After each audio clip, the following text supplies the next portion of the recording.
There are secrets buried in the soil of Massachusetts that were never meant to see daylight. Secrets so disturbing that even today, nearly 340 years later, local fishermen cross themselves when they pass a crumbling stone marker along the fog-shrouded coastline.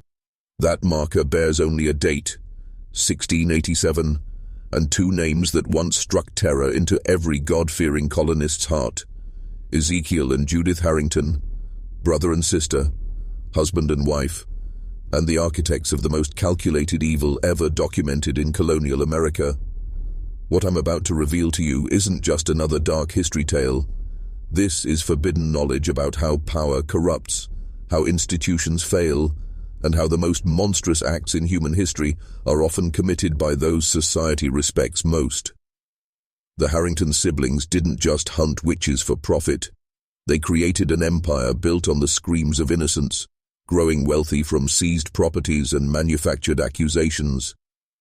But when their unholy union produced twin children so grotesquely malformed that physicians fled in horror, the people whispered that divine justice had finally found them. They were wrong. What really happened in that isolated manor, where 8-year-old children with twisted bodies and brilliant minds plotted against their own parents, reveals truths about human nature that will change how you see power, family, and the very foundations of civilization itself. You're about to learn why some knowledge was buried, why certain truths were never meant to spread, and why the real monsters in history aren't the supernatural entities we fear in darkness. They're the calculating predators who smile in daylight while orchestrating systematic destruction. This isn't entertainment, this is awakening, and once you hear what I'm about to tell you, you'll never look at authority, institutions, or even your own family the same way again. The rabbit hole starts here, and I promise you, there's no going back. The Massachusetts Bay Colony of 1660 wasn't just a religious settlement. It was a psychological pressure cooker designed to breed paranoia, suspicion, and absolute control over human behavior. Small coastal communities like Wickham's Harbor survived on fishing, farming, and an uneasy relationship with supernatural beliefs that governed every aspect of colonial life. But here's what they don't teach you in history class. The witch trials weren't spontaneous eruptions of religious hysteria. They were calculated business opportunities for those smart enough and ruthless enough to exploit mass fear. Ezekiel Harrington understood this better than anyone. At 28, he possessed the sharp features and piercing grey eyes that would later become synonymous with judgment and death. His sister Judith, 25, and equally striking in her austere beauty, shared the same angular jaw and cold intelligence. Both had received education unusual for their station. Their failed merchant father had taught them to read, write, and most importantly, to understand the legal intricacies of property ownership and inheritance law. When their parents died of fever in 1663, leaving them with crushing debts and a modest farmhouse, most siblings would have turned to honest labor or trade. But the Harringtons recognized something their neighbors missed: opportunity disguised as crisis. Communities throughout New England had begun employing witch-finders, individuals who claimed special knowledge in identifying servants of Satan. These professionals commanded substantial fees, but more lucratively, they often received portions of the condemned's confiscated property. The siblings didn't see a religious movement. They saw a business model. Their first target was carefully chosen: Constance Fletcher, a widow whose late husband had left her a valuable grain mill that several local men coveted. The evidence against her seemed overwhelming: mysterious marks on her body, testimony from neighbors, the damning fact that her mill produced flour when others failed.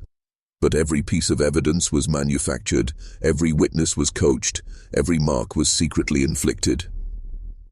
Constance Fletcher was hanged on November 15, 1664, and her mill was divided between the town and the Harrington siblings. This was merely the beginning of an enterprise that would span 8 communities and claim 57 innocent lives over 15 years. Power doesn't corrupt, it reveals.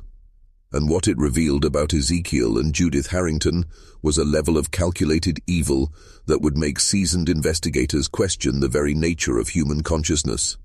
By 1675, these siblings had perfected a system so sophisticated, so psychologically devastating, that it operated like a well-oiled death machine across multiple colonies.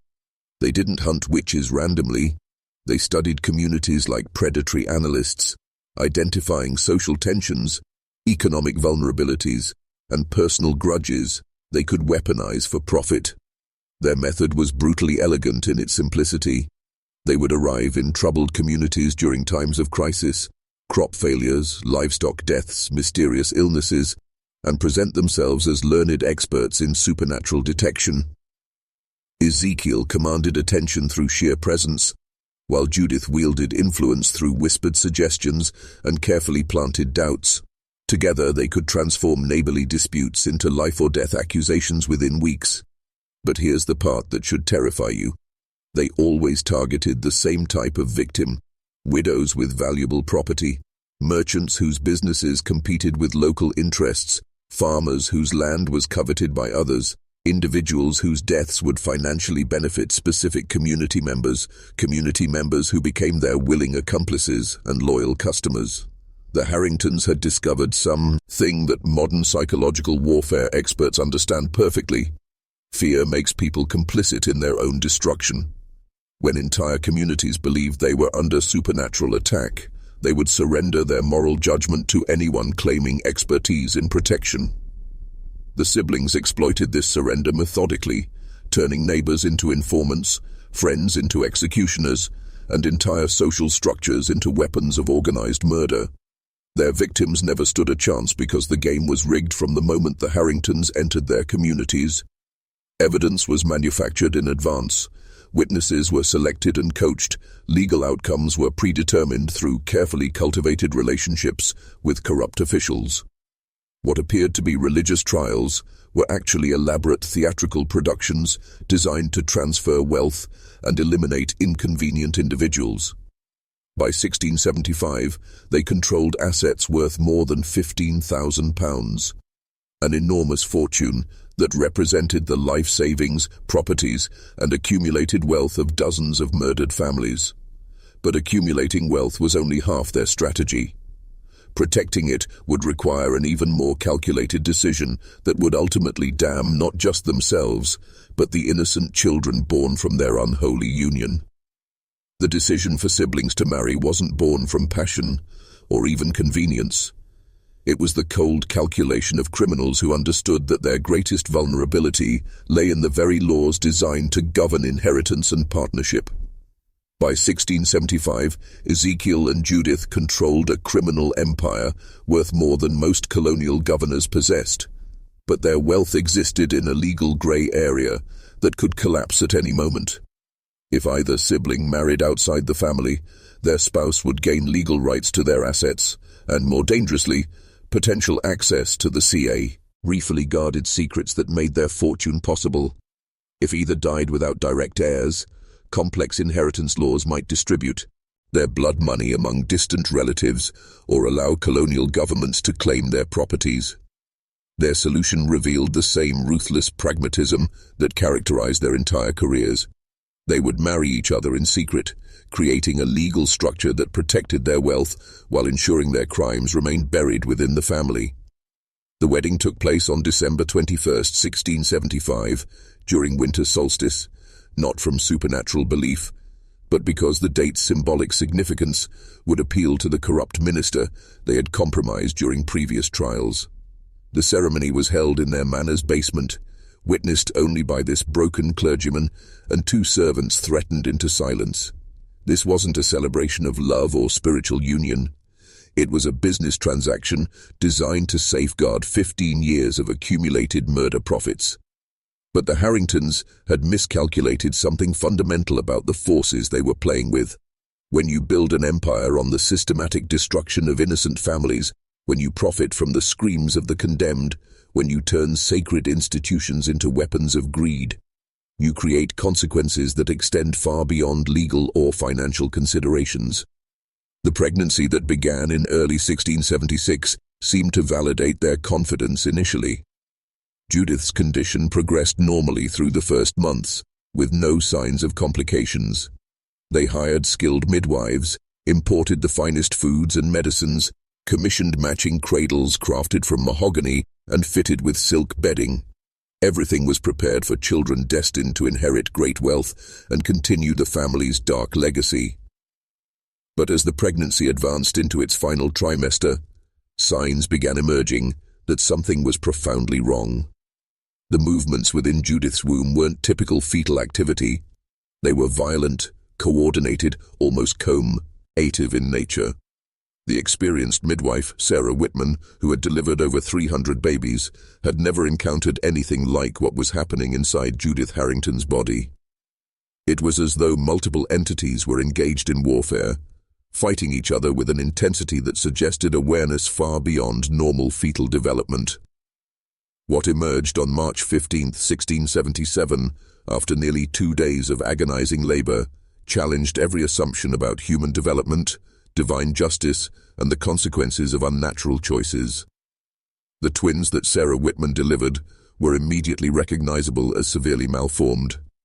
Limbs that branched at impossible angles, skulls with additional bony protrusions, bodies connected by tissue bridges that linked their torsos and possibly internal organs.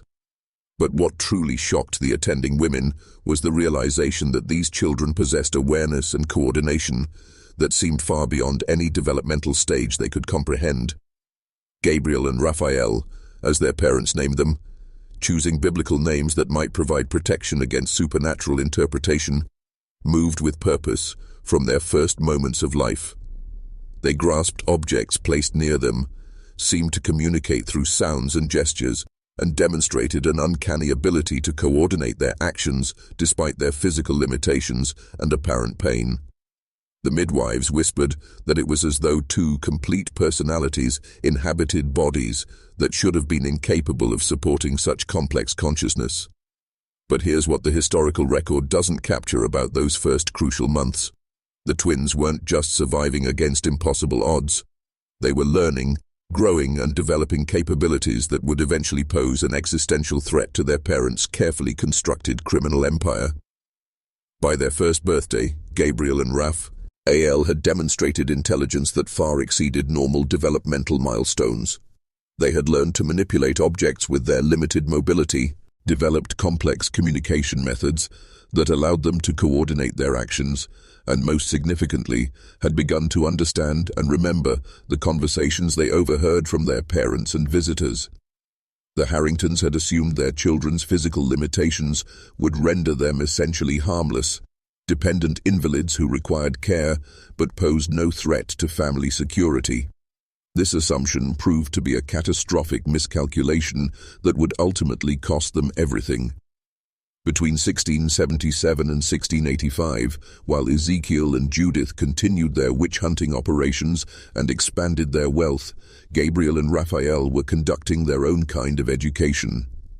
Isolated within the manor to protect their parents' reputation, the twins had unprecedented access to private conversations, business records, and planning sessions for various criminal enterprises. Their parents discussed sensitive matters freely in their presence, believing the children were too young or too disabled to understand what they were hearing. Instead, the twins were building detailed knowledge of their parents' operations, including specific information about manufactured evidence, bribed witnesses, and the systematic murder of innocent people for financial gain.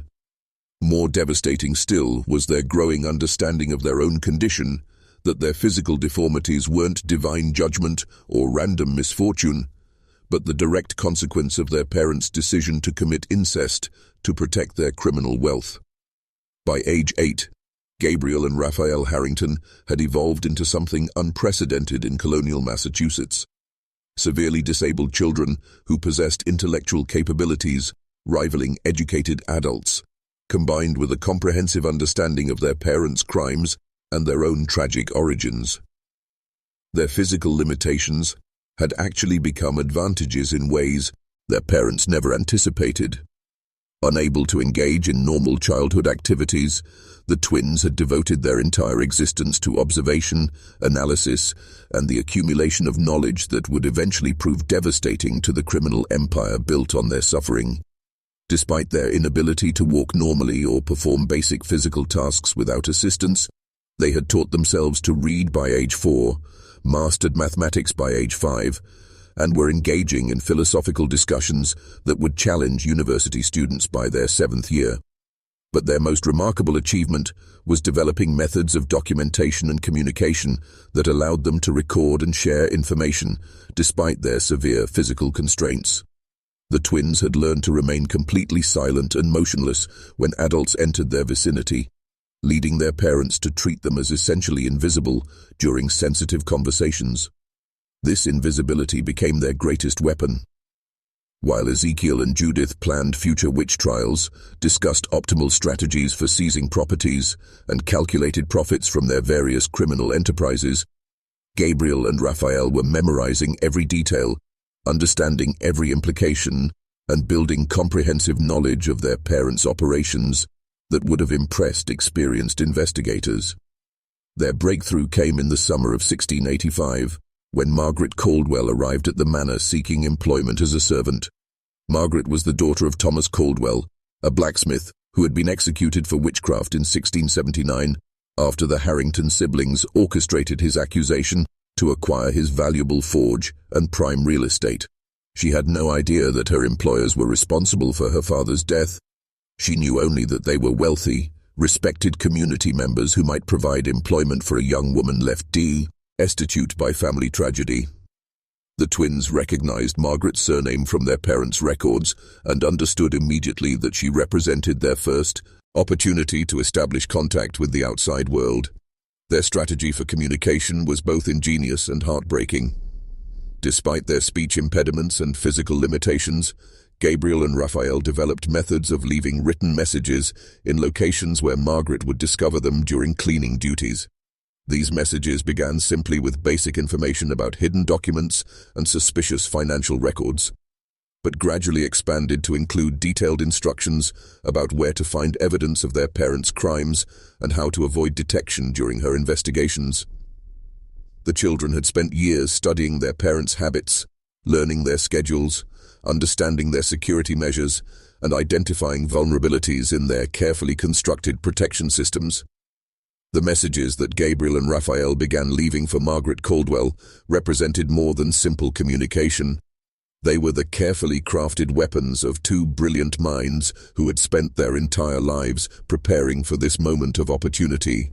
Each note was written in careful script despite their physical limitations, hidden in locations that would ensure Margaret's discovery while avoiding their parents' detection.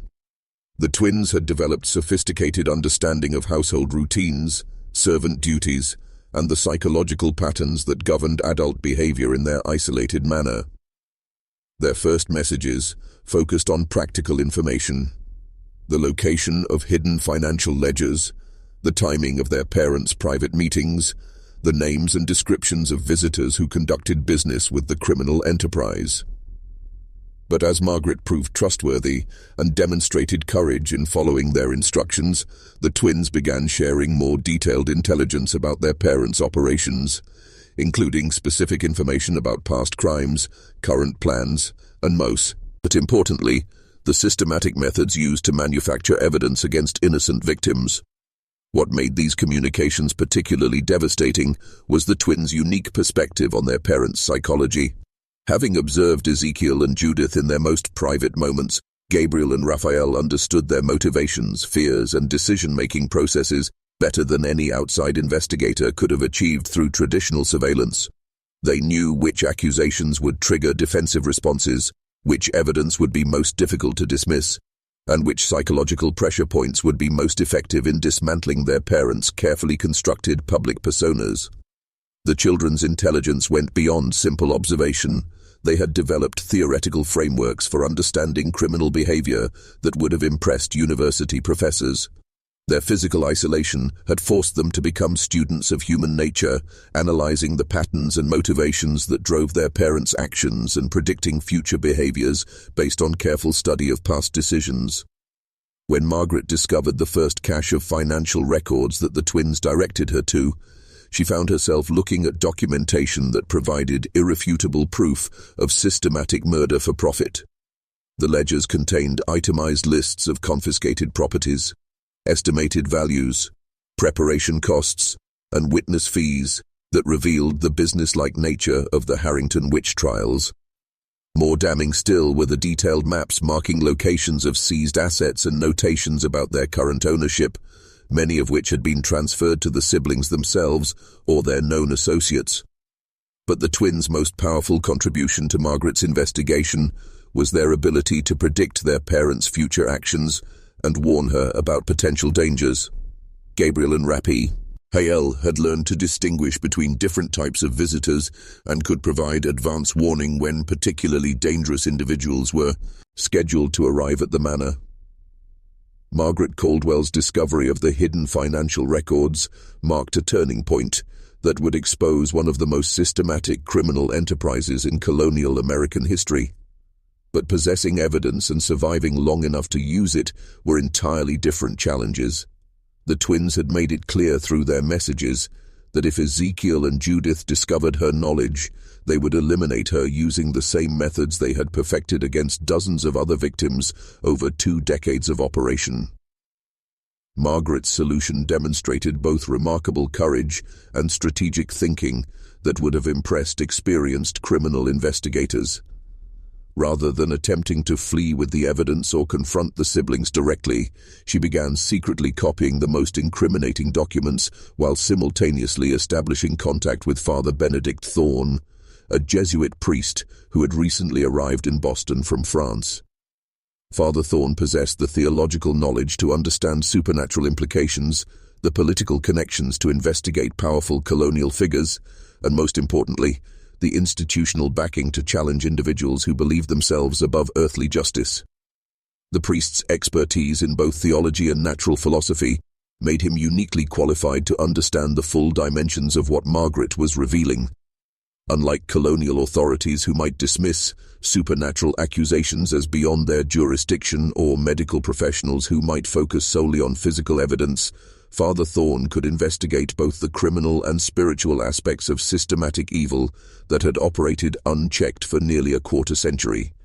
His decision to visit the Harrington Manor in October 1685 was presented as a routine pastoral call, a new priest introducing himself to prominent community members and offering spiritual guidance to a family that had suffered the tragedy of difficult births. Ezekiel and Judith, confident in their ability to manipulate religious authorities, welcomed the visit as an opportunity to further legitimize their standing while gathering intelligence about potential threats to their operations. What they failed to anticipate was Father Thorne's specific training in recognizing deception and his expertise in identifying the psychological consequences of systematic moral corruption. Within minutes of entering the manor, the priest detected atmospheric disturbances that suggested the presence of profound spiritual decay, not supernatural intervention, but the psychological residue left by decades of calculated murder and systematic exploitation of human suffering. His request to meet the children was ostensibly motivated by pastoral concern, but his true purpose was assessing whether Gabriel and Raphael possessed the intelligence and emotional stability necessary to serve as witnesses against their own parents. Margaret's reports had suggested the twins understood far more than their physical limitations might indicate, but Father Thorne needed to evaluate their capabilities firsthand before risking their safety by involving them in his investigation. When Father Benedict Thorne finally gained access to Gabriel and Raphael's chambers, what he encountered exceeded even Margaret Caldwell's detailed descriptions in its combination of tragedy and extraordinary human potential. The twins, despite obvious daily pain and severe physical limitations, demonstrated intellectual sophistication and emotional maturity that was remarkable for children of any age, particularly those who had been isolated from normal social interaction their entire lives. But what struck the priest most profoundly was their immediate response to his presence. Not fear or confusion, but unmistakable relief and hope. These children had clearly been waiting for someone with the authority and courage to challenge their parents, and they immediately began attempting to communicate information about crimes they had witnessed and evidence they had observed being hidden or destroyed.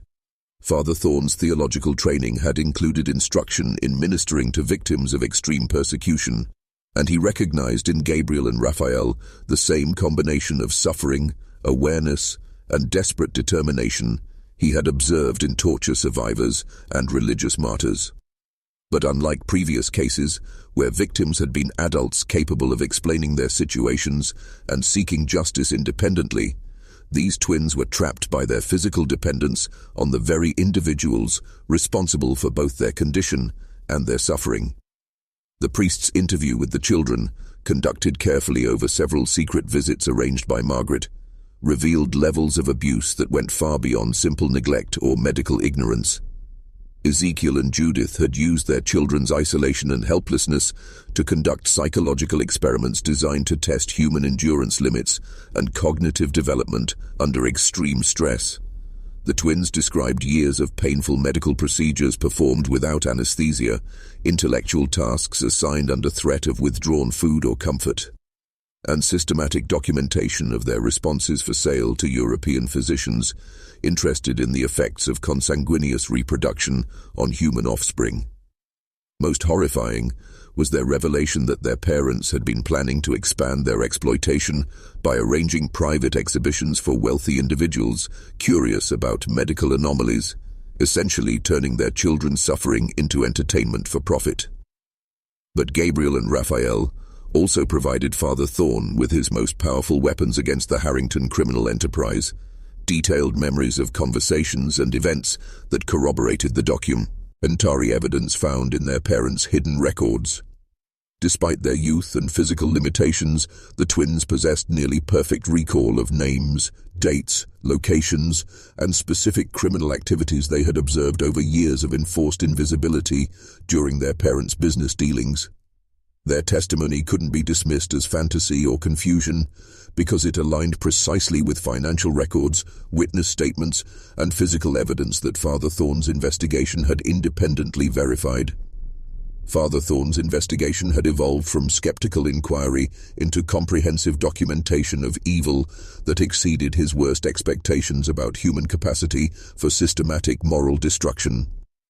Within 3 weeks of his first visit to the Harrington Manor, he had assembled evidence that painted a picture of criminal enterprise so sophisticated and far-reaching that it challenged fundamental assumptions about colonial society and religious institutions.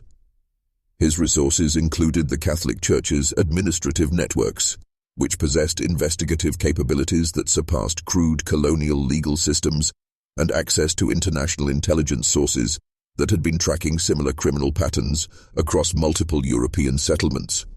The breakthrough came when Father Thorn located Marcus Fletcher, a former accomplice who had helped the Harrington siblings plant evidence and coach witnesses during several witch trials in exchange for payment and protection from his own legal troubles. Fletcher's decision to cooperate wasn't motivated by guilt or religious conversion, but by terror. He had gradually realized that Ezekiel and Judith viewed their associates as potential liabilities who might eventually require elimination to protect their secrets. His detailed confession revealed the true scope of their operations, including specific methods for locating victims, creating false evidence, and coordinating with corrupt officials to ensure favorable legal outcomes. But Fletcher provided something even more damaging: explicit testimony about the siblings' decision to marry each other and their calculated discussions about using their children's condition to generate additional profit through medical exhibitions and scholarly documentation. This revelation added another layer of horror to an already overwhelming case.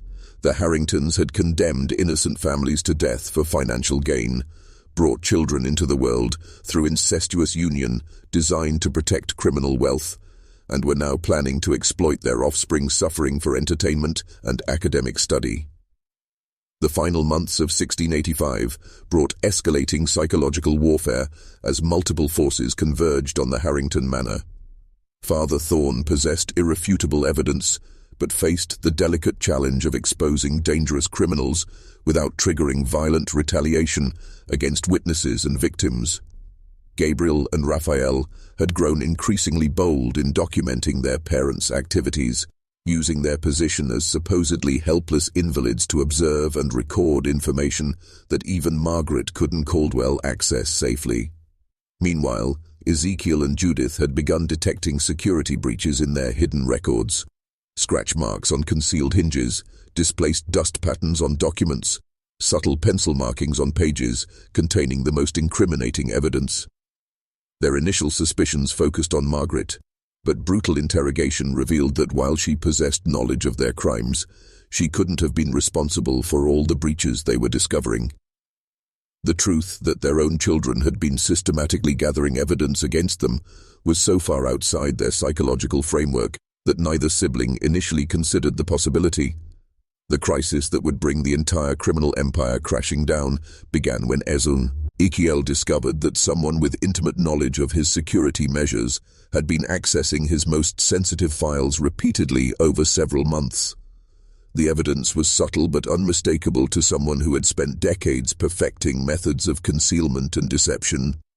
Pages containing direct references to bribery, witness intimidation, and property fraud had been marked with tiny pencil dots that would be invisible to casual inspection, but clearly indicated systematic study and documentation.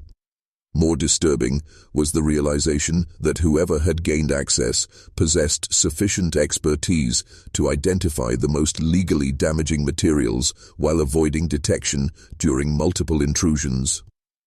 Ezekiel's paranoia, honed by years of criminal activity, led him to implement increasingly sophisticated security measures around his hidden records. He began using powdered substances to detect unauthorized contact, installing concealed observation points to monitor access routes, and even creating false documents designed to trap potential spies through deliberate misinformation. But every countermeasure he employed seemed to be anticipated and circumvented by someone who understood his methods better than he understood theirs. The psychological pressure of being outmaneuvered by an unknown adversary began affecting both siblings' judgment and emotional stability in ways that would prove catastrophic to their operational security.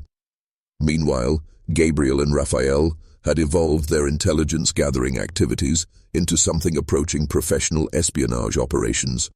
The twins had developed communication methods that allowed them to coordinate their efforts despite being physically separated during most daily activities, using written messages, coded sounds, and manipulation of household objects to share information and plan reconnaissance missions. Their physical limitations, which their parents viewed as insurmountable barriers to independent action, had actually forced them to develop creative, problem-solving skills that proved remarkably effective for covert operations. The children had learned to time their activities around their parents' schedules with precision, understanding exactly when rooms would be unoccupied and how long they could safely remain in unauthorized areas before risking discovery. More importantly, they had developed methods of accessing their parents' records without leaving traditional evidence of intrusion, techniques that would have impressed professional intelligence officers. Their breakthrough came when they realized that their parents' increasing security measures were actually creating opportunities rather than barriers. Ezekiel's growing paranoia led him to move sensitive documents more frequently, providing the twins with opportunities to observe new hiding places and access methods. His installation of observation points created blind spots that Gabriel and Raphael could exploit for their own surveillance activities. Most significantly, his creation of false documents allowed the children to test their parents' responses to different types of information leaks and refine their own operational security accordingly. What Gabriel and Raphael discovered during their increasingly sophisticated espionage operations revealed that their parents' criminal enterprise extended far beyond the witch trials that had initially made their fortune.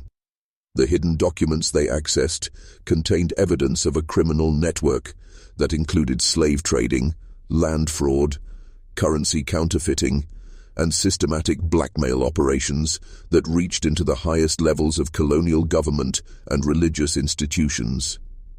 Ezekiel and Judith hadn't simply exploited supernatural fears for profit. They had created a comprehensive criminal organization that touched virtually every aspect of colonial economic and political life. The twins' analysis of the C records demonstrated intellectual capabilities that would have challenged experienced investigators. They had learned to cross-reference different documents to identify patterns and connections, understand complex financial transactions that revealed money laundering operations, and decode abbreviated references that their parents used to disguise illegal activities in official communications. Most remarkably, Gabriel and Raphael had developed theoretical frameworks for understanding how their parents' various criminal enterprises reinforced and supported each other, creating redundant income streams and multiple layers of protection against legal or political challenges. Their documentation revealed that the witch trials, far from being the siblings' primary criminal activity, were actually just one component of a much larger operation designed to destabilize communities, eliminate potential witnesses or competitors, and create opportunities for other illegal enterprises. Property seized during witch trials provided capital for slave trading ventures, while blackmail operations against corrupt officials ensured favorable treatment for land fraud schemes and currency counterfeiting activities. The entire system was designed to be self-reinforcing, with each criminal enterprise providing resources and protection for the others. But the twins also discovered something that their parents had kept hidden, even from their closest associates: detailed plans for expanding their operations beyond colonial America to include similar criminal enterprises in European settlements, Caribbean colonies, and eventually major cities throughout the Atlantic world. Ezekiel and Judith weren't content with regional criminal success. They were planning to create an international organization based on the systematic exploitation of religious fears, social tensions, and institutional corruption. As Gabriel and Raphael shared these discoveries with Margaret Caldwell, and through her, with Father Benedict Thorne, the investigation transformed from a regional criminal case into something with implications for colonial security and international religious institutions. The evidence suggested that the Harrington siblings represented not just individual criminals, but potentially the advance agents of a much larger conspiracy designed to undermine Christian civilization through systematic moral corruption and institutional infiltration. The evidence that Gabriel and Raphael continued to uncover painted a picture of corruption so comprehensive and far-reaching that Father Benedict Thorne began to understand why colonial authorities had been unable to detect or stop the Harrington criminal enterprise despite decades of operation. The siblings hadn't simply bribed individual officials or corrupted specific institutions. They had systematically infiltrated the entire colonial power structure by identifying and exploiting the personal weaknesses, financial vulnerabilities, and moral compromises that made influential individuals susceptible to blackmail and coercion. Their method was brutally effective. They would approach potential targets during moments of personal crisis or professional vulnerability, offer assistance that seemed generous and altruistic, then gradually escalate their requests until cooperation became mandatory rather than voluntary. A merchant struggling with debt would receive a favorable loan, then find himself required to launder money through his business operations. A magistrate facing political challenges would receive crucial support during elections, then discover he was expected to influence legal proceedings in favor of Harrington interests.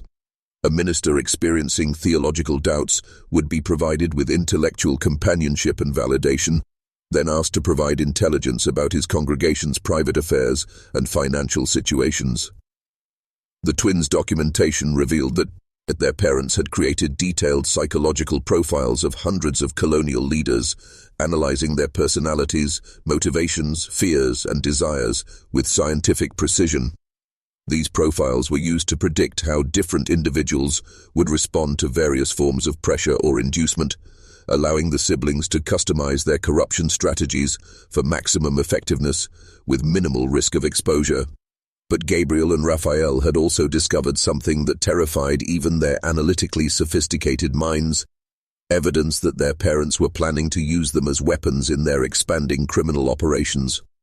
Hidden among the business records were detailed studies of their physical condition, intellectual capabilities, and psychological development, along with specific plans for exploiting their unique characteristics to manipulate potential targets who might be susceptible to appeals based on charity, medical curiosity, or religious obligation. The twins realized that their parents viewed them not as children deserving love and protection, but as valuable assets whose suffering could be monetized through carefully orchestrated public appearances, private exhibitions, and scholarly documentation. Ezekiel and Judith had been developing strategies for using their children's condition to gain access to wealthy households, religious institutions, and academic organizations that would otherwise remain beyond their criminal reach. The plan was diabolically sophisticated. They would present themselves as devoted parents seeking medical treatment or spiritual guidance for their afflicted children, using the emotional impact of Gabriel and Raphael's condition to establish trust and intimacy with potential targets, then gradually exploiting these relationships for criminal purposes. The children's physical limitations would serve as perfect cover for intelligence-gathering operations, since few adults would suspect severely disabled children of conducting surveillance or documenting sensitive conversations. As winter approached in 1685, the psychological pressure within the Harrington Manor reached levels that threatened to explode into open violence. Ezekiel and Judith's growing paranoia about security breaches had evolved into systematic suspicion of everyone in their household, while Gabriel and Raphael's intelligence operations had reached the point where they possessed comprehensive knowledge of their parents' criminal network and detailed plans for its dismantlement. The collision between these opposing forces was inevitable, but the twins understood that survival required careful timing and strategic preparation that could protect not only themselves, but also the witnesses and evidence necessary for their parents' ultimate destruction. Father Benedict Thorne's investigation had reached the point where he possessed legal ammunition capable of bringing down the entire criminal enterprise, but he faced unprecedented challenges in coordinating the simultaneous arrest of multiple criminals scattered across different colonies while protecting witnesses whose testimony would be essential for prosecution. The Catholic Church's resources, while extensive, operated through different legal frameworks than colonial authorities, requiring complex negotiations and careful diplomatic maneuvering to ensure that evidence gathered through religious investigation would be admissible in secular courts. Meanwhile, Margaret Caldwell had become increasingly vital to the operation, while simultaneously becoming more vulnerable to discovery and retaliation. Her position as household servant provided essential access to current intelligence about the siblings' activities and plans, but it also placed her in constant danger of exposure through routine household surveillance or unexpected changes in family routine. The twins had developed contingency plans for protecting Margaret if their parents' disco veered her involvement, but these plans required perfect timing and coordination that would be difficult to achieve given their physical limitations and constrained communication methods. The breakthrough that would finally trigger the confrontation came when Gabriel and Raphael discovered that their parents were planning to eliminate all potential witnesses to their criminal activities in preparation for relocating their operations to Caribbean colonies. Hidden among recent correspondence were detailed lists of individuals who possessed knowledge of Harrington criminal enterprises, along with specific plans for their systematic elimination through methods that would appear natural or accidental. Margaret Caldwell's name appeared prominently on these lists, as did several former associates who had assisted in previous criminal operations but were now viewed as security risks. Most chilling was the realization that the siblings were planning to stage their own children's deaths, presenting Gabriel and Raphael's elimination as tragic medical complications while actually murdering them to prevent any possibility of future testimony against their parents. The twins understood that they had reached the point where immediate action was necessary for their survival and the survival of everyone who had risked their lives to expose the truth about. Now, I need to pause here and ask you to help build the algorithm engagement we discussed. If you're ready to learn the rest of this forbidden knowledge, if you're ready to discover how these 8-year-old children orchestrated the downfall of their own parents and exposed one of history's most sophisticated criminal enterprises, I need you to comment "The children remember everything" twice below this video. This isn't just engagement, it's your commitment to seeing this knowledge through to its devastating conclusion, because we, at Happens Next, will change how you understand power, family, and the true nature of justice forever. The final phase of Gabriel and Raphael's operation began on December the 1st, 1685, when they implemented a plan so audacious and precisely coordinated that it would have challenged experienced intelligence operatives. Understanding that their parents intended to murder them along with all other potential witnesses, the twins had developed a strategy that would simultaneously expose the criminal enterprise, protect essential witnesses, and ensure their own survival against opponents who possessed every conceivable advantage except one: the knowledge that their supposedly helpless children had spent years preparing for this exact confrontation. The twins' first move was establishing direct communication with Father Benedict Thorne through a method that bypassed Margaret Caldwell entirely, protecting her from any connection to their most dangerous intelligence operations. Using their detailed knowledge of household routines and their parents' schedules, Gabriel and Raphael arranged for written messages to be delivered to the priest through a network of contacts that demonstrated sophisticated understanding of operational security principles. These communications contained specific information about the planned elimination of witnesses, detailed timelines for the siblings' intended relocation to Caribbean colonies, and most critically, precise locations where additional evidence could be found that would prove fatal to the criminal enterprise, even if all current witnesses were eliminated. But the twins' most devastating weapon was their comprehensive psychological analysis of their parents' decision-making patterns and stress responses. Years of careful observation had taught them exactly how Ezekiel and Judith would react to different types of pressure, which accusations would trigger defensive behaviors that revealed guilt, and how to manipulate their parents' paranoia into self-destructive actions that would accelerate their downfall. Gabriel and Raphael began implementing psychological warfare techniques that would have impressed professional interrogators. They started leaving subtle evidence that someone was accessing areas of the house that their parents believed were secure, creating patterns of disturbance that suggested surveillance activities, but never providing definitive proof of intrusion. They manipulated household objects in ways that created persistent anxiety about security without revealing their own involvement. Most effectively, they began feeding their parents false information designed to trigger increasingly irrational responses that would damage relationships with criminal associates and create internal conflicts within the organization. The children's strategy was based on understanding that their parents' greatest strength, their careful control over information and relationships, was also their greatest vulnerability when turned against them.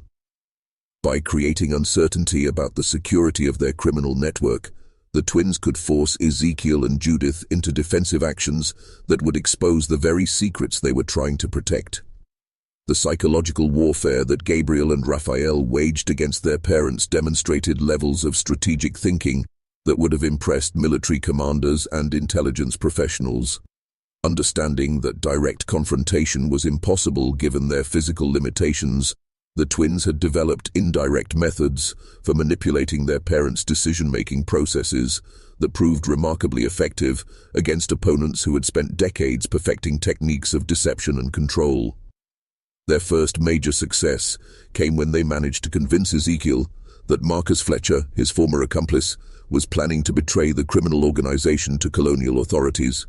The twins, accomplice, hid this through carefully planted evidence that appeared to indicate Fletcher was in communication with potential prosecutors, combined with subtle manipulation of conversations that led their father to misinterpret innocent interactions as signs of impending betrayal.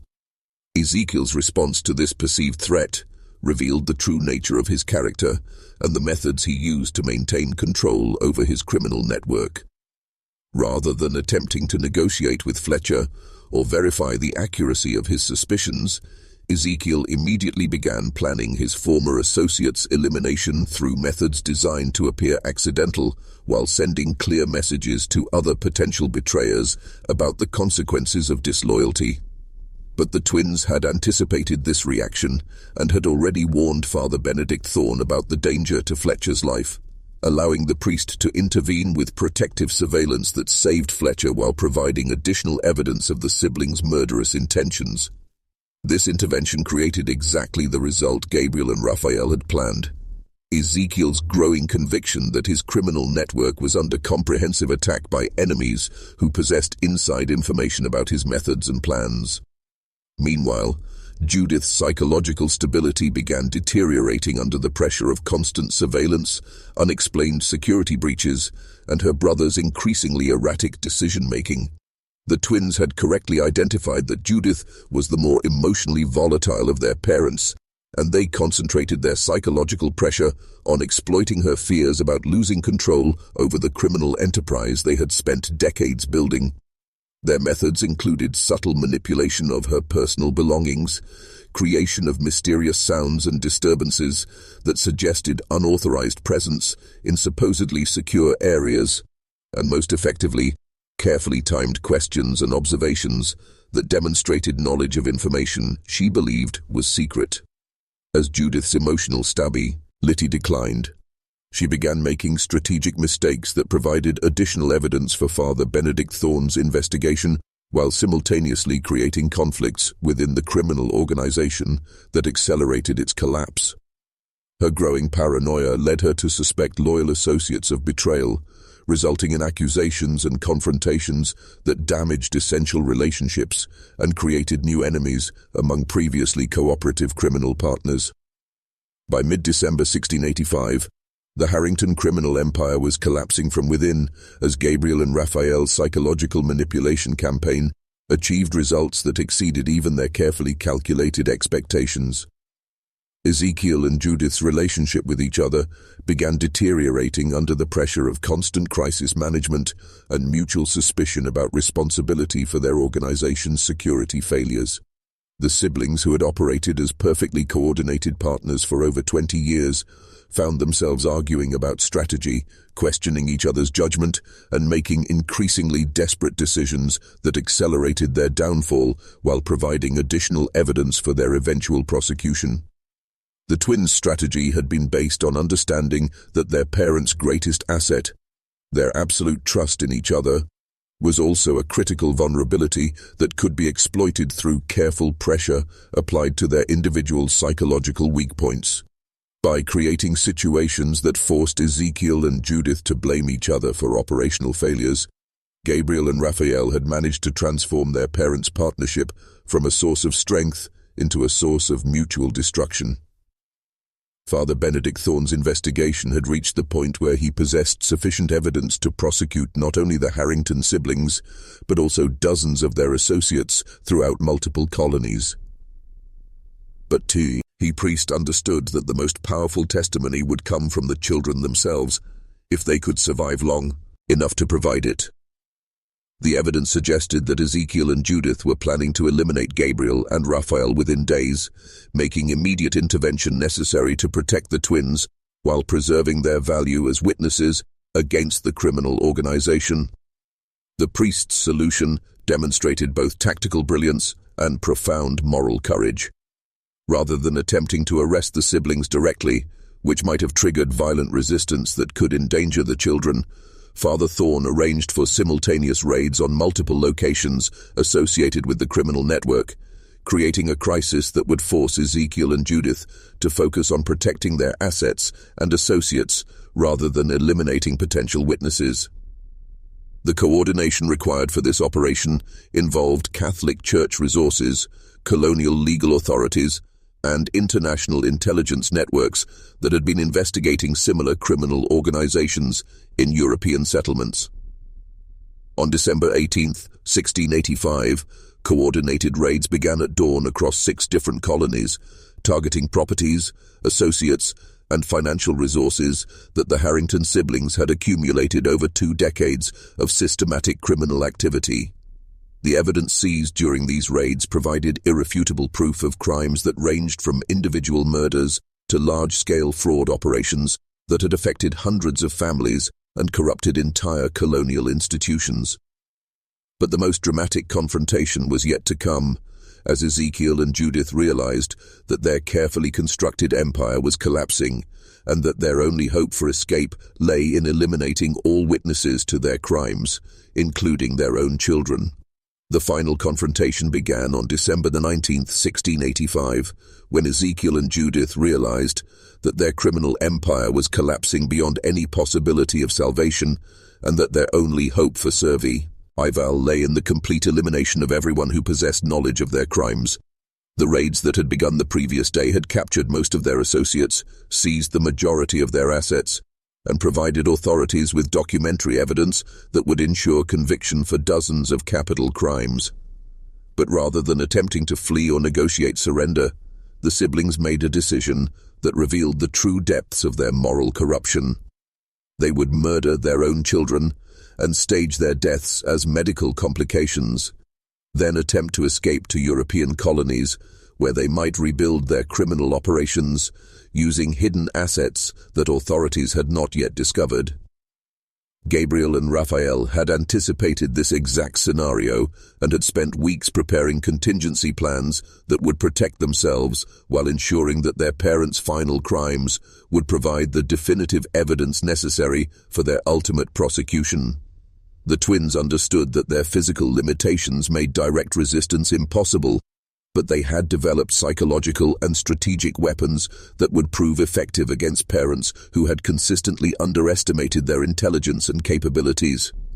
When Ezekiel entered their chamber on the evening of December 19th, carrying the poison that would supposedly end their lives through what appeared to be natural medical complications, he found his children waiting for him with a calmness that should have warned him that they possessed knowledge and preparation he had never suspected. Gabriel spoke first, his voice clear despite his physical limitations. "We know about the 57 people you murdered for their property. We know about the bribes you paid to magistrates and ministers. We know about your plans to kill Margaret and Father Thorne and everyone else who has learned the truth about your crimes. And we know that you intend to murder us tonight to protect yourselves from the consequences of what you have done." The shock on Ezekiel's face revealed that he was confronting an intelligence and awareness that completely contradicted his understanding of his children's capabilities and knowledge.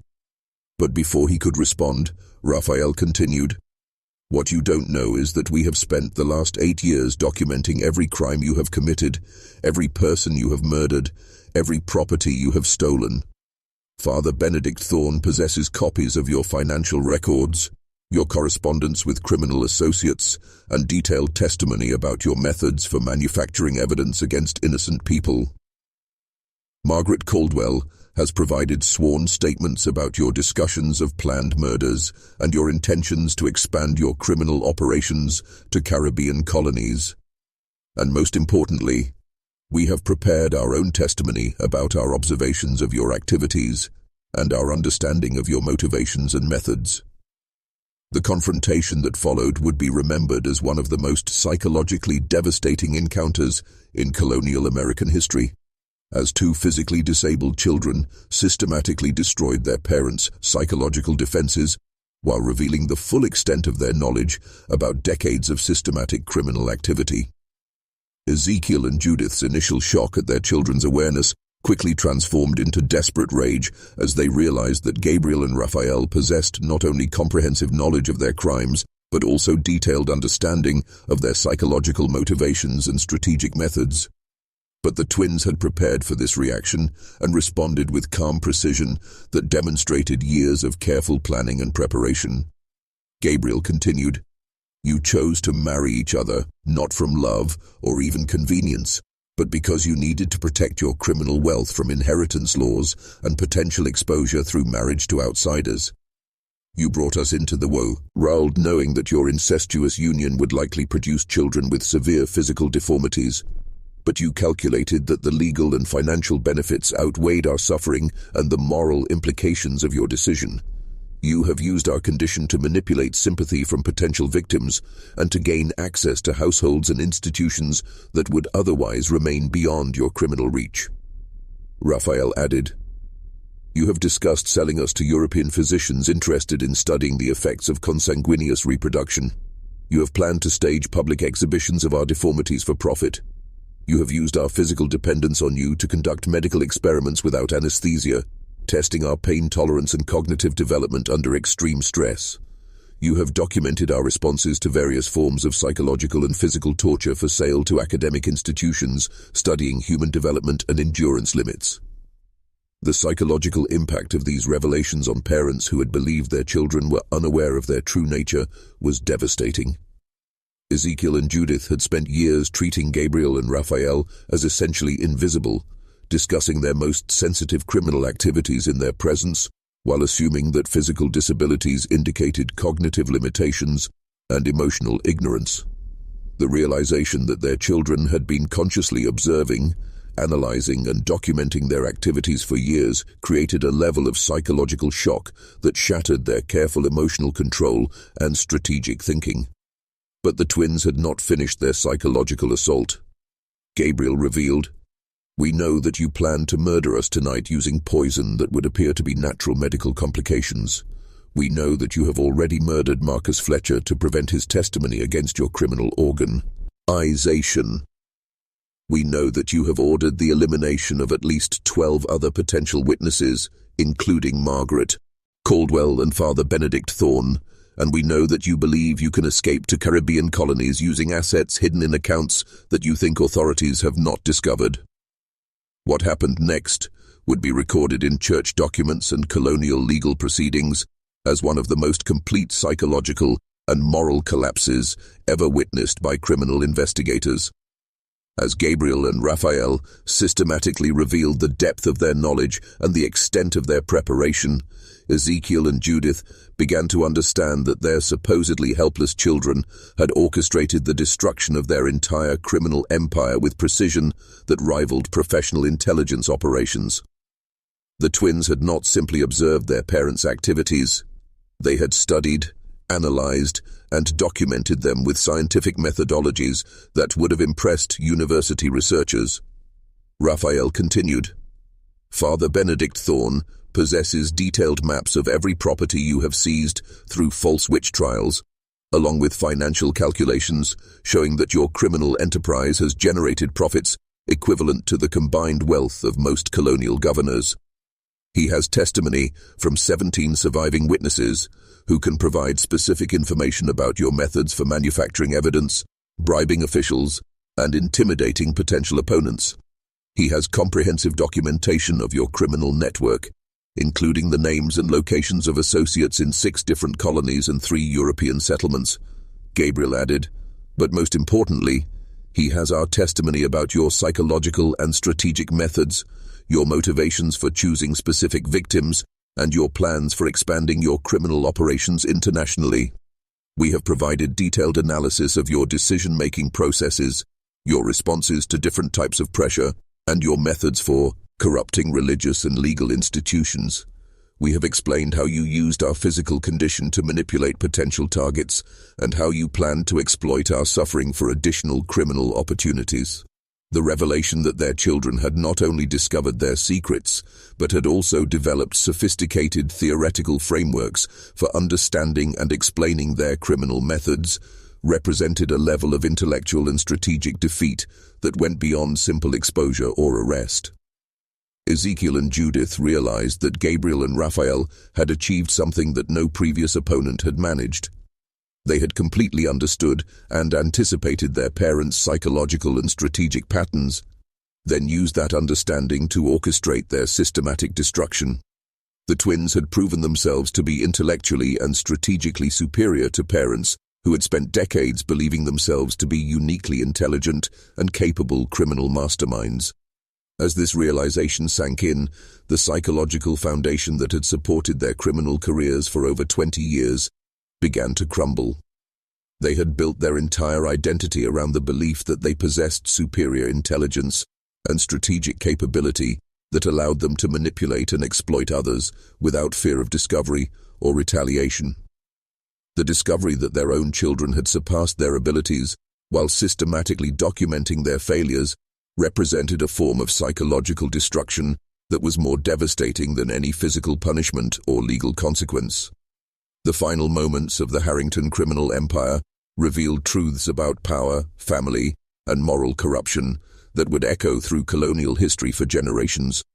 As Ezekiel and Judith confronted the complete psychological defeat that their children had engineered, their responses revealed the essential EMP-tiness that had driven their decades of systematic evil.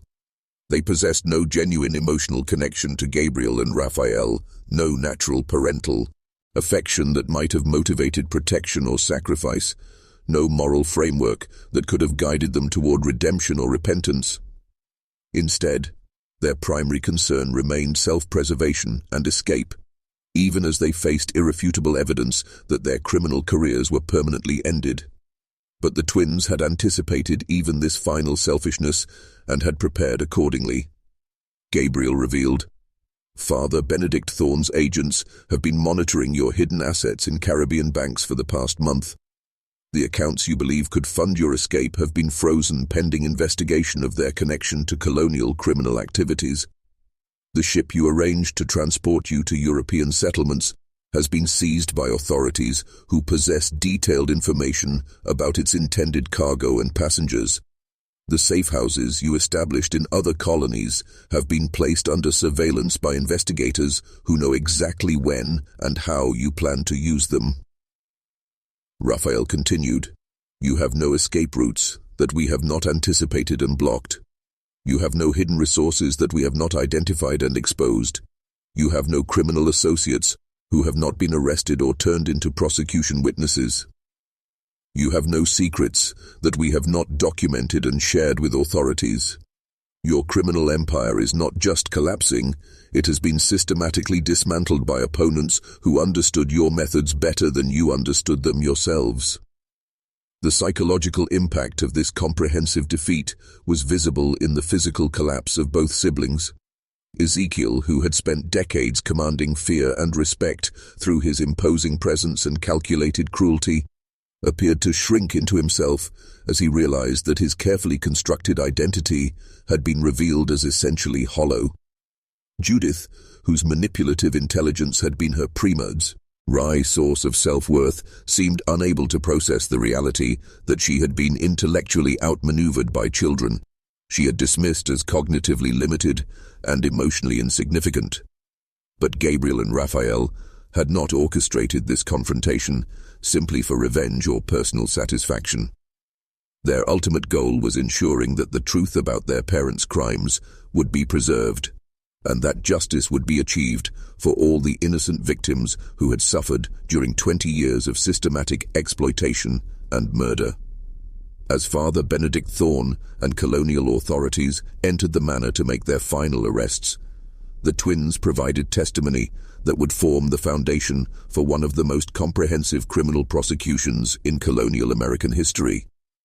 The trials that followed the collapse of the Harrington criminal empire became landmark cases that established new legal precedents for prosecuting organized criminal enterprises and changed fundamental assumptions about the relationship between religious authority, colonial law, and individual rights. Father Benedict Thorne's investigation had produced evidence that implicated not only Ezekiel and Judith themselves, but also dozens of associates, corrupt officials, and institutional collaborators whose participation had enabled decades of systematic murder and fraud. The trials began in March 1686, 3 months after the final arrests, and continued through the following year as prosecutors worked through the complex web of criminal activities that had affected communities throughout New England and beyond. Gabriel and Raphael's testimony proved to be the most compelling and devastating evidence presented during the proceedings. Despite their youth and physical limitations, the twins demonstrated intellectual capabilities and emotional maturity that impressed even experienced legal professionals. They bore a detailed knowledge of their parents' criminal methods, their sophisticated analysis of motivations and decision-making processes, and their comprehensive understanding of the broader implications of organized criminal activity provided prosecutors with evidence that would have been impossible to obtain through traditional investigative methods. But the twins' testimony also revealed disturbing truths about colonial society and institutional corruption that went far beyond the Harrington criminal enterprise. Their parents had succeeded in operating unchecked for decades, not simply because of their personal intelligence or strategic capability, but because they had exploited systematic weaknesses in religious, legal, and social institutions that made organized criminal activity possible and profitable. The witch trials that had generated their initial wealth were symptomatic of broader problems with colonial justice systems that relied on supernatural explanations for social problems and provided insufficient protection for individual rights against community pressures and institutional manipulation. The corruption of religious and legal officials that had enabled their expansion revealed fundamental problems with colonial governance structures that lacked adequate oversight mechanisms and accountability systems. Most disturbing was the realization that the Harrington siblings represented not unique criminal masterminds, but rather individuals who had successfully exploited systematic vulnerabilities that could potentially be used by other criminal enterprises in the future. The trials generated intense public interest throughout colonial America and Europe as reports of the evidence and testimony spread through official communications and unofficial networks. The case became a subject of theological debate, legal analysis, and social commentary that influenced colonial policies and institutional reforms for decades afterward. Religious leaders used the trials to examine questions about supernatural belief, institutional authority, and moral responsibility in Christian communities. Legal scholars analyzed the evidence to develop new approaches to criminal investigation, prosecution methods, and protection of witness rights. The verdicts delivered in October 1687 represented complete vindication for Gabriel and Raphael's courage in exposing their parents' crimes, but also demonstrated the limited capacity of colonial legal systems to address the full scope of systematic evil that the trials had revealed. Ezekiel and Judith Harrington were convicted of 57 counts of murder, along with additional charges of fraud, bribery, corruption, and conspiracy that carried death sentences under colonial law.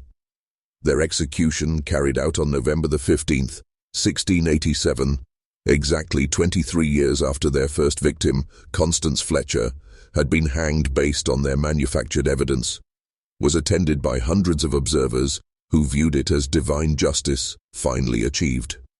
But the twins understood that their parents' deaths, while necessary for justice, could not undo the decades of suffering that innocent families had endured or restore the lives and properties that had been destroyed through systematic criminal exploitation. The broader significance of their victory lay not in personal revenge, but in the institutional changes and social awareness that their courage had made possible. The trials had exposed corruption within religious and legal institutions that led to comprehensive reforms designed to prevent similar criminal enterprises in the future. Colonial authorities implemented new oversight mechanisms for supernatural accusations, established protection systems for potential witnesses in criminal cases, and created international cooperation frameworks for investigating organized criminal activities across colonial boundaries. Religious institutions developed new theological approaches to supernatural belief that emphasized individual rights and institutional accountability while maintaining spiritual authority and community cohesion. But, perhaps most importantly, Gabriel and Raphael's story became a powerful symbol of the possibility that even the most powerless individuals could successfully challenge systematic evil through intelligence, courage, and moral determination. Their physical disabilities, which their parents had viewed as evidence of divine judgment and opportunities for exploitation, had actually provided them with unique perspectives and capabilities that proved decisive in their ultimate victory over overwhelming opposition. The twin story inspired other victims of systematic abuse and institutional corruption to seek justice despite apparent hopelessness of their situations. Their methods became subjects of study for individuals and organizations working to expose criminal enterprises and protect vulnerable populations from exploitation. Their psychological insights into the nature of systematic evil influenced theological and philosophical discussions about human nature, moral responsibility, and the relationship between power and corruption. The legacy they created extended far beyond the specific criminal enterprise they had destroyed, to include lasting contributions to human understanding of justice, courage, and the potential for moral triumph over systematic evil. The years following their parents' execution marked a new chapter in Gabriel and Raphael's lives that would prove as remarkable as their childhood achievement in destroying the criminal empire built on their suffering. Colonial authorities, recognizing their extraordinary intelligence and the injustices they had endured, arranged for their care and education through resources that had been recovered from Harrington criminal assets. The twins were placed under the guardianship of Father Benedict Thorne, who ensured they received medical care, educational opportunities, and social support that allowed them to develop their remarkable capabilities while recovering from years of systematic abuse and exploitation. But Gabriel and Raphael's experiences had created perspectives on human nature, institutional power, and moral responsibility that set them apart from their contemporaries and positioned them to make continuing contributions to colonial society and human knowledge. Despite their physical limitations, they developed capabilities in analysis, communication, and strategic thinking that would have impressed university professors and government advisors. Their insights into criminal psychology, institutional corruption, and methods for exposing systematic evil attracted attention from religious leaders, legal scholars, and colonial administrators who recognized the value of their unique perspectives and hard-won expertise. The twins used their growing influence to advocate for institutional reforms that would protect other vulnerable individuals from exploitation and abuse. They provided consultation for legal cases involving suspected criminal enterprises, sharing their analytical methods and strategic approaches with prosecutors and investigators. They contributed to theological discussions about the relationship between supernatural belief and rational investigation, helping religious institutions develop more sophisticated approaches to evaluating claims of supernatural intervention while maintaining spiritual authority and community cohesion. Most importantly, they became symbols of hope for individuals and families who had suffered from systematic abuse and institutional corruption. Their story demonstrated that intelligence, courage, and moral determination could overcome even the most overwhelming opposition when combined with careful planning and strategic thinking. Their example inspired others to seek justice despite apparent hopelessness of their situations and provide practical guidance for exposing criminal enterprises and corrupt institutions. The twins' influence extended beyond colonial America as reports of their achievements spread through international networks of religious, legal, and academic institutions. European scholars and officials studied their methods and insights, incorporating their approaches into educational curricula and policy discussions. Their story became part of broader intellectual movements, examining the relationship between individual rights and institutional authority, the nature of systematic evil, and the potential for moral progress through human intelligence and determination. By 1690, Gabriel and Raphael had established themselves as among the most respected intellectual and moral authorities in colonial America, despite their youth and physical limitations. Their unique combination of personal experience with systematic evil, sophisticated analytical capabilities, and moral courage created perspectives that proved invaluable for addressing complex social, legal, and theological problems that conventional authorities found difficult to resolve. Colonial governors consulted them about criminal investigations and policy issues. Religious leaders sought their guidance on theological questions about supernatural belief and institutional corruption. Legal scholars incorporated their insights into educational programs and reform initiatives, but the twins' most significant contribution was their development of systematic methods for identifying, analyzing, and exposing organized criminal enterprises that became foundational for modern criminal investigation and prosecution techniques. Their approaches combined careful documentation of evidence, sophisticated psychological analysis of criminal motivations and methods, strategic thinking about institutional vulnerabilities and corruption patterns, and comprehensive understanding of the social and economic factors that enabled systematic criminal activity. These methods proved remarkably effective when applied to other criminal enterprises throughout colonial America and Europe. The twins' consultation led to successful prosecution of slave trading networks, land fraud schemes, currency counterfeiting operations, and political corruption systems that had operated unchecked for years before their involvement. Their success rate in criminal investigations approached 100% because their methods were based on comprehensive understanding of how organized criminal enterprises actually functioned, rather than traditional approaches that focused on individual crimes or superficial evidence. Their work also contributed to broader social and institutional changes that addressed the underlying conditions that made systematic criminal activity possible and profitable. They advocated for legal reforms that protected individual rights against community pressures and institutional manipulation. They supported educational initiatives that developed critical thinking skills and moral reasoning capabilities in general populations. They promoted economic policies that reduced poverty and social inequality that created vulnerabilities to criminal exploitation. Their influence on colonial society was transformative, but they understood that their most important legacy would be the knowledge and methods they could pass on to future generations who would face similar challenges with systematic evil and institutional corruption. They began writing comprehensive accounts of their experiences, analytical frameworks they had developed, and strategic approaches they had used to expose and defeat organized criminal enterprises. These writings would become essential texts for criminal investigators, legal scholars, and social reformers for centuries afterward. The systematic documentation that Gabriel and Raphael produced during their adult years created an intellectual, a legacy that would influence criminal investigation, legal theory, and social reform for generations after their deaths. Their comprehensive analysis of the Harrington criminal enterprise became the foundation for understanding how organized criminal activity functioned within colonial society and how similar enterprises could be identified, investigated, and prosecuted effectively.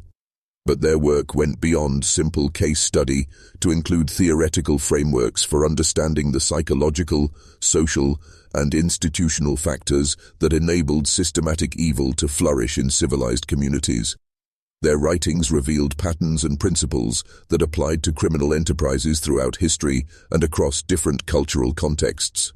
They identified consistent methods that organized criminals used to exploit institutional vulnerabilities, manipulate social tensions, and corrupt individual decision-makers. They developed systematic approaches for recognizing early warning signs of criminal activity, gathering evidence efficiently and safely, and building legal cases that could withstand sophisticated defense strategies. Their psychological insights proved particularly valuable for understanding how individuals became involved in systematic criminal activity and how they could be motivated to provide testimony against criminal organizations. The twins' analysis revealed that most criminal associates were not inherently evil individuals, but rather people who had been gradually drawn into criminal activity through carefully orchestrated processes of compromise, coercion, and psychological manipulation. Understanding these processes allowed investigators to develop more effective strategies for encouraging cooperation from potential witnesses while protecting them from retaliation by criminal organizations. Their work also contributed to broader understanding of institutional corruption and systematic abuse of power that extended far beyond criminal enterprises to include political, religious, and social organizations that exploited their authority for personal gain rather than public service. The twins identified common patterns in how institutions became corrupted, how corrupt leaders maintained control over their organizations, and how institutional reform could be achieved through strategic pressure applied to key decision-makers and systemic vulnerabilities.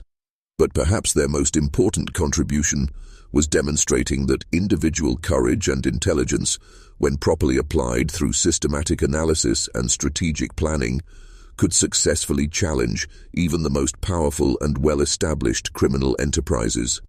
Their example proved that victims of systematic abuse and exploitation were not powerless against their oppressors if they could develop appropriate knowledge, skills, and strategic approaches for seeking justice. The twins' legacy inspired countless individuals throughout subsequent centuries to resist systematic evil rather than accepting it as inevitable or unchangeable. The final years of Gabriel and Raphael's lives, extending into the early decades of the 18th century, were marked by continued intellectual achievement and social contribution that solidified their position as among the most influential figures in colonial American history. Their physical condition, which had been used by their parents as a source of exploitation and suffering, became a source of unique perspective and moral authority that enhanced rather than limited their capacity for meaningful contribution to human knowledge and social progress. By 1700, they had established an informal academy that attracted students from throughout colonial America and Europe who sought to learn their methods for criminal investigation, institutional analysis, and social reform. Their educational approach combined theoretical instruction with practical experience, allowing students to develop both intellectual understanding of systematic evil and practical skills for exposing and defeating it. Many of their students became influential criminal investigators, legal scholars, and social reformers who spread their methods and insights throughout the Atlantic world. Their academy also became a center for research into the psychological and social factors that enabled systematic criminal activity and institutional corruption. The twins continued their own research throughout their adult lives, studying criminal enterprises in other regions and historical periods to develop increasingly sophisticated theoretical frameworks for understanding organized evil. Their work contributed to fundamental advances in criminal psychology, legal theory, and social science that influenced academic and policy discussions for centuries afterward. But Gabriel and Raphael never lost sight of the personal dimensions of their work or the individual human costs of systematic evil. They maintained correspondence with families who had been affected by their parents' crimes, providing support and assistance for survivors who continued to deal with the psychological and economic consequences of victimization. They advocated for compensation programs that would address the material losses suffered by victims of organized criminal activity. They supported educational and social programs designed to prevent future victimization by helping individuals recognize and resist criminal manipulation and exploitation. Their personal example continued to inspire others throughout their lives and beyond. Visitors to their academy reported being moved by their combination of intellectual brilliance, moral courage, and deep compassion for suffering individuals. Their physical disabilities, rather than limiting their effectiveness, seemed to enhance their moral authority and their ability to connect with others who had experienced various forms of systematic abuse or exploitation. The twins understood, though, that their greatest achievement was not destroying their parents' criminal enterprise, but rather demonstrating that systematic evil could be defeated through human intelligence, courage, and moral determination applied through careful analysis and strategic action. The deaths of Gabriel and Raphael Harrington in 1718, within days of each other after a lifetime of shared struggle and achievement, marked the end of one of the most remarkable stories in colonial American history. But their influence on subsequent generations continued to grow long after their deaths. The comprehensive documentation they had produced of their experiences, methods, and insights became essential reading for anyone seeking to understand the nature of systematic evil and the possibilities for defeating it through individual courage and collective action. Their academy continued operating under the direction of their most accomplished students, spreading their methods and insights throughout the Atlantic world and beyond. Criminal investigators, legal scholars, social reformers, and political leaders studied their approaches and adapted them to address organized criminal activity and institutional corruption in their own contexts. Their influence extended to the development of modern criminal investigation techniques, legal protection systems for witnesses and victims, and social policies designed to address the underlying conditions that made systematic exploitation possible. But their most enduring legacy was the demonstration that individual human beings, regardless of their physical limitations or social disadvantages, possessed the potential to achieve remarkable things when they combined intelligence with courage and applied both through systematic analysis and strategic action. Their story became a source of inspiration for countless individuals who faced seemingly insurmountable challenges with systematic abuse, institutional corruption, or organized criminal activity. The twins had proven that victims of systematic evil were not condemned to helplessness if they could develop appropriate knowledge, skills, and strategic approaches for seeking justice. Their example showed that intelligence and moral courage, when properly applied, could overcome even the most sophisticated criminal enterprises and corrupt institutions. Their methods demonstrated that systematic evil, regardless of how well-established or powerful it appeared, contained inherent vulnerabilities that could be identified and exploited by opponents who understood how to analyze, plan, and execute effective countermeasures. The historical significance of their achievement extended beyond their specific victory over their parents' criminal enterprise to include lasting contributions to human understanding of justice, courage, and the potential for moral progress through individual action. Their story revealed truths about human nature, institutional power, and social responsibility that remained relevant for addressing systematic evil and corruption in every subsequent generation. Their legacy continued to influence discussions about individual rights, institutional accountability, and the relationship between personal courage and social change throughout subsequent centuries. The broader historical context of Gabriel and Raphael's achievement reveals its significance not just as an individual triumph over personal adversity, but as a crucial turning point in the development of modern approaches to criminal justice, institutional accountability, and protection of individual rights against systematic abuse. Their victory over the Harrington criminal enterprise occurred during a period when colonial American society was grappling with fundamental questions about the relationship between religious authority and secular law, individual rights and community welfare, and traditional institutions and emerging social structures. Their methods and insights contribute to intellectual and social movements that would eventually influence the development of constitutional protections, legal procedures, and social policies that became foundational for democratic societies. The twins' emphasis on systematic documentation of evidence, protection of witness rights, and comprehensive analysis of criminal methods influenced the development of modern criminal investigation and prosecution techniques. Their insights into institutional corruption and methods for exposing systematic abuse of power contributed to political movements that established oversight mechanisms, accountability systems, and transparency requirements for religious, legal, and governmental institutions. Their demonstration that individual courage and intelligence could successfully challenge systematic evil-inspired social reform movements that extended far beyond criminal justice to include education, economic policy, and social welfare programs designed to address underlying causes of exploitation and abuse.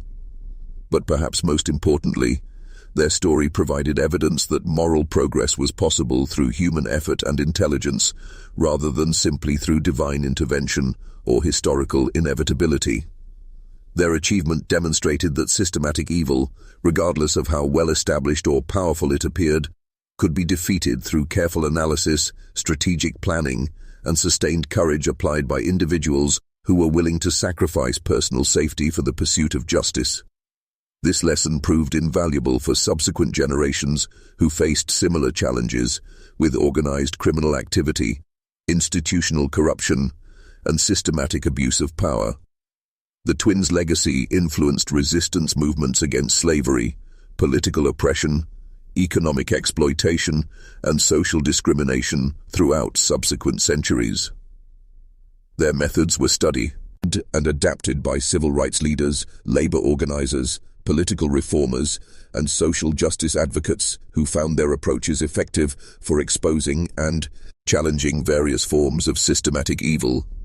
Their example continued to inspire individuals and organizations working to protect vulnerable populations and promote social justice in every generation after their deaths.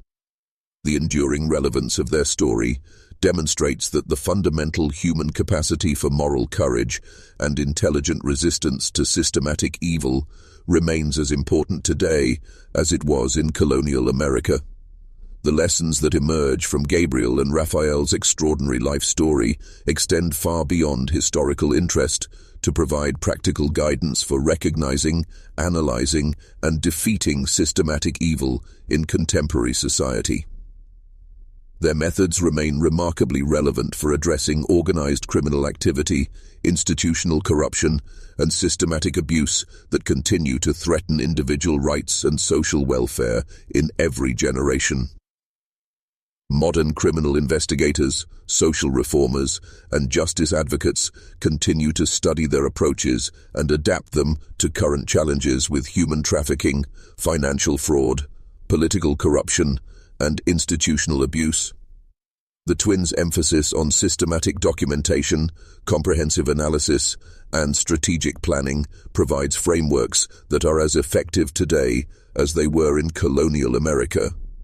Their insights into the psychological and social factors that enable systematic evil offer valuable guidance for understanding how criminal enterprises and corrupt institutions operate in contemporary contexts.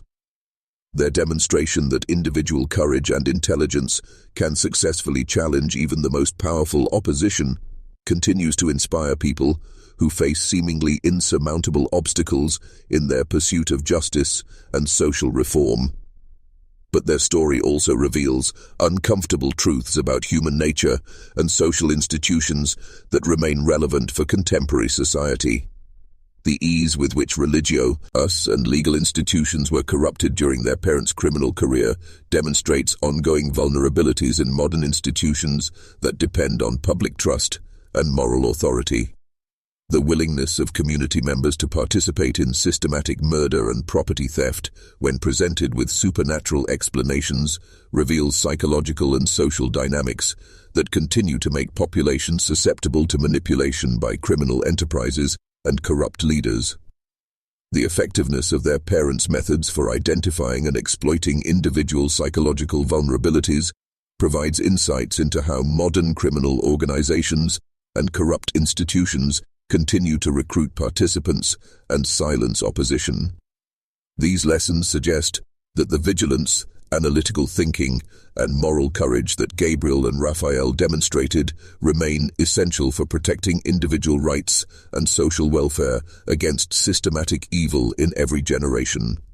Their story reminds us that the price of justice and freedom is constant effort by individuals who are willing to challenge comfortable assumptions, investigate uncomfortable truths, and take personal risks for the protection of others.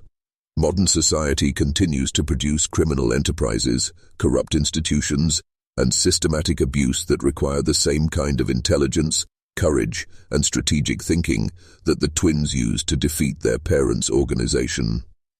Their example demonstrates that such challenges can be successfully addressed, but only through the kind of sustained effort and moral commitment that they exemplified throughout their remarkable lives. The psychological insights that Gabriel and Raphael developed through their unique experiences provide profound understanding of how systematic evil functions at the individual and institutional level, insights that remain remarkably relevant for contemporary analysis of criminal organizations, corrupt institutions, and abusive power structures. Their direct observation of their parents' psychological and strategic methods, combined with their sophisticated analytical capabilities, created perspectives on the nature of evil that few individuals in history have possessed. Their analysis revealed that systematic evil rarely emerges from inherently malicious individuals, but rather develops through gradual processes of moral compromise that transform ordinary people into participants in criminal enterprises and corrupt institutions. They understood that most individuals who become involved in systematic evil begin with relatively minor compromises that seem justified by personal necessity or social pressure.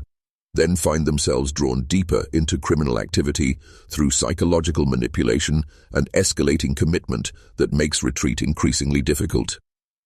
This insight explains why criminal organizations and corrupt institutions are often populated by individuals who appear normal or even admirable in their personal relationships and community involvement. The twins recognized that systematic evil succeeds primarily by exploiting psychological vulnerabilities and social pressures that affect virtually everyone, rather than by recruiting individuals who are inherently different from normal populations. Their parents had succeeded in building their criminal enterprise by identifying and manipulating the fears, desires, and moral blind spots that made ordinary people susceptible to criminal participation and complicity. They understood how to use religious beliefs, social tensions, economic pressures, and personal relationships as weapons for controlling individuals and communities. Gabriel and Raphael's analysis of these methods provides invaluable guidance for recognizing and resisting similar manipulation in contemporary contexts. Their work demonstrates how criminal organizations use gradually escalating demands to transform reluctant participants into committed accomplices, how corrupt institutions exploit moral authority and social trust to silence opposition and maintain control, and how systematic abuse depends on isolating victims and preventing them from accessing information or support that might enable resistance. But their most important insight was understanding that systematic evil, regardless of how sophisticated or well-established it appears, contains inherent vulnerabilities that can be identified and exploited by opponents who understand how to analyze criminal and corrupt systems systematically. They demonstrated that criminal organizations and corrupt institutions depend on maintaining control over information, relationships, and resources through methods that create opportunities for strategic countermeasures by individuals who possess appropriate knowledge and skills. The strategic principles that Gabriel and Raphael developed for challenging systematic evil provide a comprehensive framework for resistance that has proven effective across different historical periods and cultural contexts. Their approach combined systematic intelligence gathering, careful analysis of opponent vulnerabilities, strategic pressure applied to critical decision points, and comprehensive coordination with allies and authorities who possessed resources necessary for achieving justice. These principles remain as relevant today as they were in colonial America because they address fundamental dynamics of power, information, and human psychology that characterize systematic evil in every generation. Their first principle was comprehensive intelligence gathering that went beyond surface observations to include detailed analysis of how criminal organizations and corrupt institutions actually functioned at psychological, social, and operational levels. They understood that defeating systematic evil required understanding it completely, including the motivations of individual participants, the methods used to maintain control and secrecy, the resources and relationships that provided power and protection, and the vulnerabilities that could be exploited through strategic pressure and exposure. Their second principle was patient, strategic planning that identified optimal timing and methods for applying pressure to criminal organizations and corrupt institutions. They recognized that premature action or poorly coordinated resistance could result in failure that would make subsequent efforts more difficult while endangering potential allies and victims. Their approach emphasized careful preparation that anticipated opponent responses and developed contingency plans for various scenarios that might emerge during resistance operations. Their third principle was comprehensive documentation that created permanent records of criminal activity and institutional corruption that could survive attempts at cover-up or retaliation. They understood that exposing systematic evil required evidence that was detailed, accurate, and verifiable through multiple independent sources.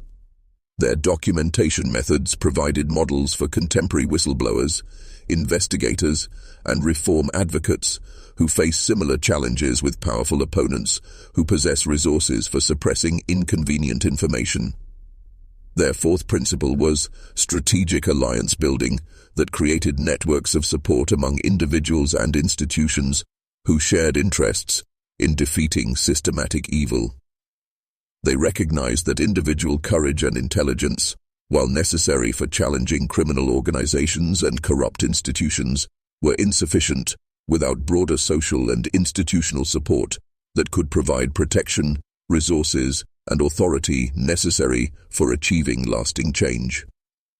Their success demonstrated the importance of identifying and cultivating relationships with potential allies who possessed complementary capabilities and shared commitment to justice and social reform. The ultimate significance of Gabriel and Raphael Harrington's story lies not in the specific criminal enterprise they defeated or the particular injustices they addressed, but in their demonstration that systematic evil, regardless of how powerful or well-established it appears, can be successfully challenged and defeated through human intelligence, moral courage, and strategic action. Their achievement provides evidence that individual human beings possess capabilities for resistance and reform that extend far beyond what conventional wisdom suggests is possible for people facing overwhelming opposition from criminal organizations, corrupt institutions, and abusive power structures. Their legacy continues to inspire and guide individuals and organizations working to expose and defeat systematic evil in every generation since their remarkable victory over their parents' criminal empire. Modern criminal investigators study their methods for gathering evidence and building cases against organized criminal enterprises. Social reformers examine their strategies for challenging institutional corruption and promoting accountability in powerful organizations. Justice advocates learn from their example of how individual courage and intelligence can be effectively applied through systematic analysis and strategic planning to achieve meaningful social change. But their most important contribution to human understanding may be their revelation that victims of systematic abuse and exploitation are not condemned to helplessness if they can develop appropriate knowledge, skills, and strategic approaches for seeking justice. Their story demonstrates that physical limitations, social disadvantages, and apparent powerlessness need not prevent individuals from making remarkable contributions to human welfare and social progress when they combine intelligence with courage and apply both through careful analysis and sustained effort. The twins proved that systematic evil contains inherent vulnerabilities that can be identified and exploited by opponents who understand how to study criminal and corrupt systems comprehensively, develop strategic plans that anticipate opponent responses and exploit key weaknesses, document evidence that can survive attempts at cover-up and retaliation, and build alliances that provide necessary resources and authority for achieving lasting change. Their methods and insights remain as relevant today as they were 3 centuries ago because they address fundamental aspects of human nature, institutional power, and social dynamics that characterize systematic evil in every historical period and cultural context. Their example continues to demonstrate that moral progress is possible through human effort, and that individuals who are willing to sacrifice personal comfort and safety for the pursuit of justice can achieve remarkable things that benefit not only themselves, but also countless others who suffer from systematic abuse and exploitation. The forbidden knowledge that Gabriel and Raphael gained through their suffering and applied through their courage has become a permanent part of human understanding about the nature of evil and the possibilities for defeating it through intelligence, determination, and moral commitment that refuses to accept injustice as inevitable or unchangeable.